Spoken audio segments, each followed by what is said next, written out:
Tracy Wolfson. Sorry about the phone situation there, Tracy. What's up? How are you? Oh, good. How are you guys? We are doing well. So, what are your travel plans? You heading out soon? Yeah, I'm leaving first thing tomorrow morning. It's going to be fun. This is going to be a fun one. And I guess I want to start where I want to start. So let me start with NC State. Because Do you, Mayor? Yeah, I mean, I'm the one with the microphone right now. So they lose 4 in a row going into the ACC tournament. In the first game against, who was it, Wake Forest? Like, if one free throw is made at the end of the game, they're done. If they don't bank in a 3 at the buzzer to put it in overtime, they're done. Virginia.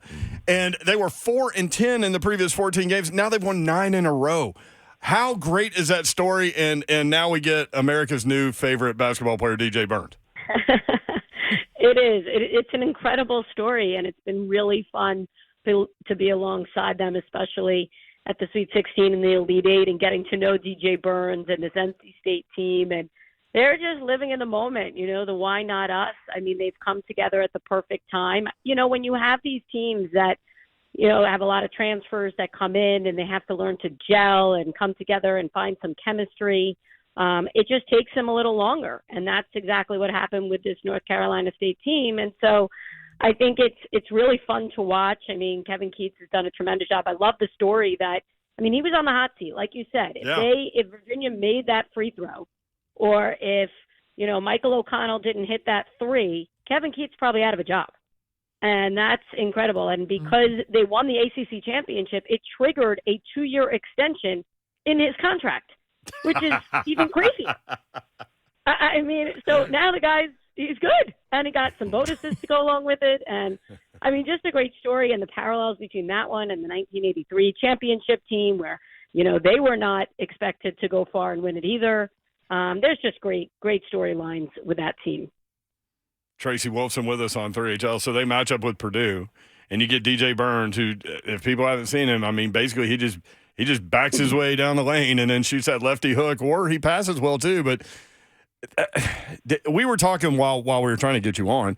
Do you think there's a meeting that's held like between the higher ups in college basketball and the officiating crew about how to officiate these two players this weekend? I definitely think there is. I know for a fact that they meet before, they certainly meet before games. They certainly go over that. You should have Gene Steratore on and ask him the specifics of it. But I could tell you that, even anytime they're officiating Zach Edey, it is a conversation. And certainly Matt Painter, definitely pleads his case before. Coaches do that. That's what they do. And so it is going to be interesting to see how they officiate this one. I'm certainly both coaches are going to be in these officials' ears, and I don't know, how much time they really get with them beforehand. But you have to expect that this is a conversation because it does, could determine the outcome on how they officiate these two players. And it is certainly difficult. And you feel for Zach Edey, by the way, and just how much, crap he's had to take, and the naysayers and everyone talking about the fouls that he shouldn't get called or should get called. And, let the guy just play. It's unfortunate. It's difficult. It'll be interesting to see. And on the DJ Burns side, he has just been, that smile is infectious, right? The joy that he plays with. You need him out there for that. The best, I was sitting right there when he would come over to the sideline towards the end of the game where he pulls up his shirt and shows everyone his belly. He's hopping and skipping and laughing. He's just having a blast. And I absolutely love it. Did you see that line at Applebee's for was nuts. Autographs with him and DJ? Pretty incredible.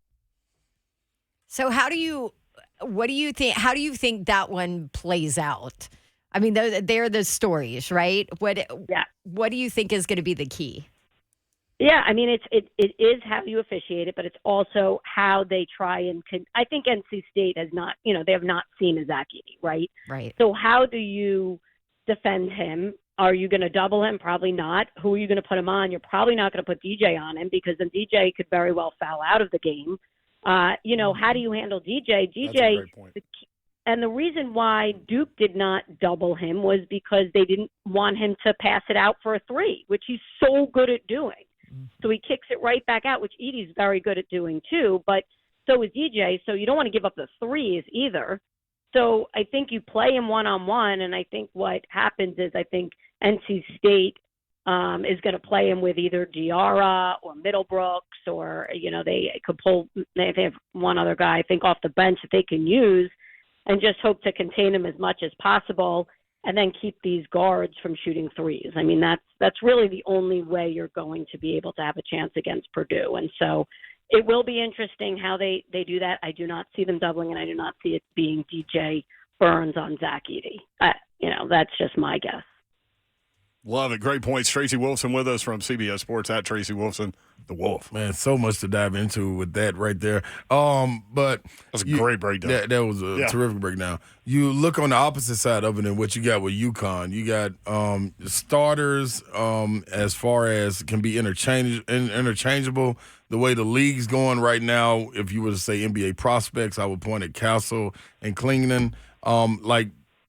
What's the holes? How do you attack UConn outside of being able to just keep them in the first half and maybe you have a chance? Because when they get to the second half, it's a different switch that gets hit.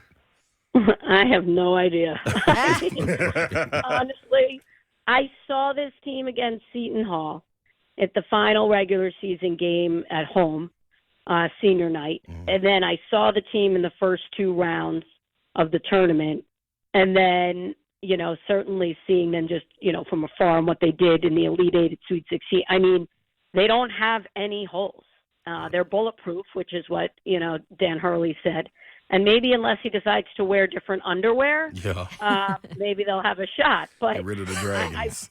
They're so balanced. It's really unbelievable. And what Klingman has, the impact he's had, and we've seen him develop this whole entire year. And, Danny Hurley told me this basically at that Seton Hall game, and if they keep him on the court, then they win the game. And the only three losses that they've had this season were two he got into foul trouble, and the other loss he got hurt with that foot injury that lasted about 5 games. And so you keep him on the court, he's the most impactful player on both sides, offensively and defensively. And defensively especially is where it's at. And so I think it's really difficult. They're just an all-around team. They can hit their shots. They can score from everywhere. They can play defense. They have the experience. They have the chemistry, and certainly the coach. And so I think it's really difficult to go up against a team like UConn right now. I mean, Alabama can shoot the ball. I mean, we know they're, number 3 in the country offensively or something. Mm-hmm. But defensively, that's going to be their challenge. Yeah, because they're going to go similar pace. And so if Alabama's hitting those threes, they'll stay in the game. But if they're not, look the hell out, Yeah, I agree. I mean, I think that's what it comes down to. You look at Alabama and this in question. Of course, we're going to hear that they're fighting through it, but Pringle nursing the injury, right seal. All it takes is one good back screen, and he could be jarred, with another concussion. So you got to be aware of that. Like, outside of Sears and Estrada, do you need a extraordinary effort from someone like Grant Nelson or the young fella? I just went blank on his name. The freshman. Golly. Oh man. That's what happens when you talk about him all year. Jaron Stevenson. There it is. Jaron Stevenson. Sorry. Yeah. Yep. What are your thoughts on that? I just think it's going to take someone. It's going to take an all-around effort. I think they're going to try and limit Sears, but I mean, I think. Look, you saw Grant Nelson and what he was able to do. Someone needs to step up. The last few games, it was someone extraordinary that did.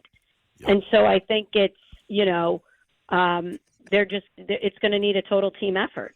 They're going to have to hit their threes. That's where it's going to start. They need to control the pace. I mean, yeah, they can go up and down, but I think they'd like to control it, right? And they'd like to keep it at their pace as opposed to UConn's pace.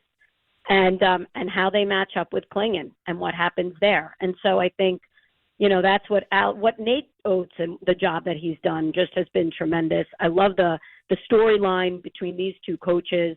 If you haven't heard it, Danny Hurley basically, introduced Nate Oates to his brother Bobby, and that's how he got his first job at Buffalo.